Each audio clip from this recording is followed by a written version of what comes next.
જય માતાજી, જય ખોડિયામાં મિત્રો, સ્વાગત છે આપણા આજના મિની બ્લોગમાં। તો અત્યારે છે માતાજીના મંદિરે અને આપણે પ્રોગ્રામ પણ વ્યવસ્થિત પૂરો થઈ ગયો છે અને અત્યારે માતાજીના મંદિરે છે ઠંડો પવન, એટલે આમ એકદમ મસ્ત મજાના ફૂલ આવે છે। અને અત્યારે હું સોહમ ને સાગર ને બધા આવ્યા, જો અહીંયા બધા છે સોહમ ને બધા, અને આવ્યા વધારે કેવા હાટો ખબર છે, મંદિરે ગલુડિયા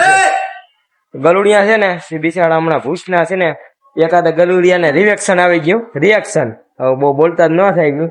તો એના હાટો છે ને જો આ રીતે આપણે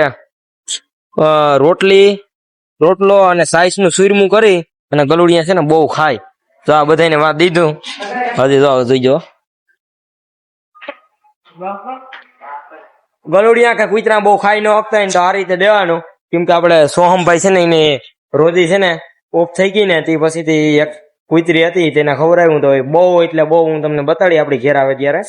બહુ નરવી થઈ ગઈ, અને જો આ રીતે એને ખવડાવવાનું હોય તો અત્યારે જો બધા ગલુડિયાને જો ખવડાવી જાય, અહીં ચાલુ છે અત્યારે આ ગલુડિયા વરે થારી મૂકીને વાટકામાં ગયું ખાવા। સોહમભાઈ તમે બહુ ગલુડિયાની સેવા કરો છો। સોહમભાઈ છે ને જ્યારની રોજી ની ઓફ થઈ ગઈ ને ત્યારની પછી પાલતુ કૂતરાને વધુ સેવા કરીએ છીએ, અને અમે તો સેવા કરતા જ, પણ હવે જરીક વધુ થઈ ગઈ, કેમ કે માતાજી મંદિરે કોક ગલુડિયા મૂકી ગયો, 5 ગલુડિયા હતા, એક કોપ મરી ગયો એને મેં દાટી દીધું, અને 4 છે અત્યારે, એક આદી આજ મરે એમ હતું જરિયા, આ ગલુડિયું છે ને આજ મરી જાય એમ હતું જરિયા ભૂખ ને લીધે, કેમ કે હમણાં છે ને માતાજીના મંદિરે ભાત કે કઈ થતું નથી ને પછી નીકળ્યા ભાત કેટલાક છે એટલા માટે જો ચોથું આમ આવે, કેમ કે એ તો ધરાઈ ગયેલું છે।